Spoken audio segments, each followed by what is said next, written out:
kamu amang raja nami dohot kami inang sori pada. Bolo betuk tersongonon haron na ami sian pemuda Batak bersatu. Las marohamu majakok kami tuk sasongonope haroro nami. Alay berek kamu ma di haroro nami on. Naduhut dohami marlas ni roha. Gitonga-tonga ni keluarga ta di partikinon sian pihak paranak.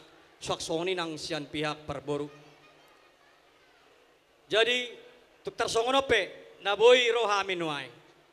Adong do hatani nama tua-tua madokon molotu pengantin ate, perjolo maju amang inang ate. Membentuk keluarga yang baru itu tidak segampang membalikkan tangan. Itu penuh dengan proses. Kami harapkan dari pemuda Batak Bersatu, bangunlah mesbah di tengah-tengah keluarga. Apa itu mesbah? Yaitu kerajaan Tuhan. Itu yang terutama.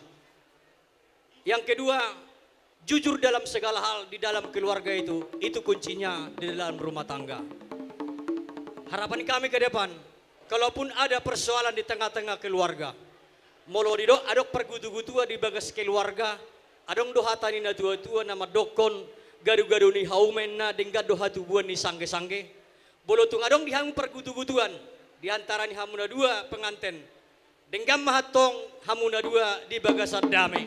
Asang giat matutu tujolon yaro marurak tutoru mardaka marbulung marparbue putih hotta matok parbue na ringgani marhite per keluarga umuna gabe keluarga sitiruan ditongani masyarakat lumumima diadopan ni amata debata dibaheni amak panggul pergosi nami gabe mak gabe nang Roma hai metong dapoton suhut paranak suhut parboru adong hatanya tua-tua dak sudah pun nak peso jadi palia dak sudah si pasaton naim tuhamu hula-hula suhu paranak suhut parboru otik sesadia nata pasatan tuhan namang gohi paso-pasona matutu baik mamang selain pandangi asa pandang memang menjok kasih Tuhan nih malele ayong mo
dari mana datang yang cinta dari mana datang yang cinta dari mata turun ke hati dari mata turun ke hati layang-layang selayang pandang boleh di mana boleh jangan ragu dan jangan bimbang minta seluhurna layang pandang anggota STM Maranatha Plamo Garden